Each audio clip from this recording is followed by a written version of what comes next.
now. Well, welcome back to News Watch 12 midday. Right now you're taking a live clear look at Yreka, courtesy of the Rain Rock Casino, where it's a very different scene from what we're seeing in the Illinois, Applegate, and Rogue Valleys. Very thick marine layer clouds have spilled into those valleys, but the Siskiyou Mountains have shielded us from that down in Siskiyou County. Later in the day, I promise it's going to look like this in the Rogue Valley. And look at the temperature disparity, 70 degrees in Yreka, but we are in the 60s within the Rogue Valley, and I would assume we're about the same in the Illinois Valley as well. Even warmer over on the east side, as we're almost near 70 degrees for Lakeview and Klamath Falls. And then along the coast, we are seeing some pretty thick marine layer clouds as well, and temperatures there are also in the low to mid 60s. Air quality is moderate for Lakeview and Klamath Falls, and that is because of the thick smoke from the Cedar Creek fire, which is now eyeballing 100,000 acres. But air quality is good for Grants Pass, Medford, and for Yreka. And so I'll show you what we're expecting the smoke to do a little bit later in the day. And you can see that clear divide practically splitting the Cascade, splitting our viewing area in half. So to the east of there, lots of thick smoke. To the west of there, nothing. And then so later in the day, we'll get winds coming out of the west. That should clear out smoke a little bit from the east side, but then we have a northwest shift in winds bringing more thick smoke from the Cedar Creek fire down into the Klamath and Great Basins. And then for Wednesday, we practically go through the exact same cycle.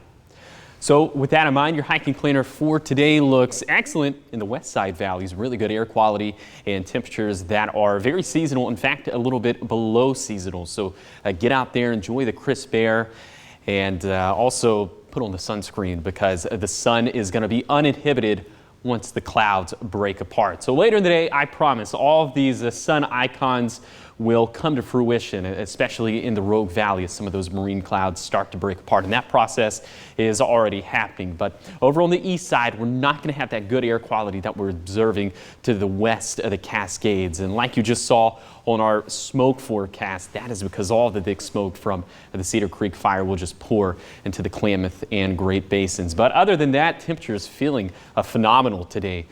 Once again, below average by about 5 degrees. Then overnight, that's going to translate to some rather chilly temperatures over on the east side. 30s and 40s there will be more on the order of about 50 degrees for west side valleys and along the coast. And the marine layer is obviously pretty strong right now with some of those marine layer clouds spilling over into the Rogue Valley, but those will recede back to the coastline overnight and we'll continue to have some pretty thick marine layer fog. And if you take the trip to the east of the Cascades, that's where we'll continue to have some pretty thick smoke.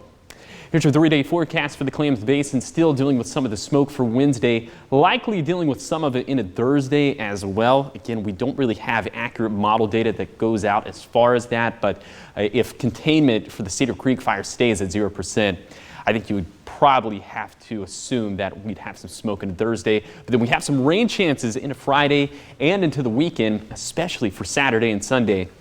Hopefully that will help out with containment efforts of the Cedar Creek fire. So here's your 7-day forecast for the coast. Pretty strong marine layer all throughout this week. Then we have the shower chances for Saturday and Sunday. And then it does look like the marine layer starts to break apart into Monday, more sunshine and some warmer temperatures. For Siskiyou County, this is just an unbelievably different forecast from what we had just 7 days back, where we had practically 7 days in a row of 100-degree temperatures. Not that at all. About 20 to 30 degrees cooler for this next 7 days. And then for the basin, obviously we're really cheering on those rain chances for the weekend, especially up in the Umpqua and Deschutes National Forests. If that comes to fruition, then we can get some more containment and some less smoke out of the Cedar Creek fire. For the Cascades and Siskiyous, maybe over the weekend we could have our first snow up at Crater Lake. Some of those snow levels look to be down to around 6,000 to 7,000 feet, so stay tuned for that. And then for the Rogue Valley, 80s for the rest of the work week until we drop down into the 70s for the weekend. Officially hitting that fall-like time of year, it looks like. Are we going to stay in this pattern, hopefully, for the long run? I think so. I can't really fathom temperatures going back up into the 90s, God forbid, triple digits. So I think this pattern is here to stay. Okay, we made it through. We did it. Thank you, Josh. Of course.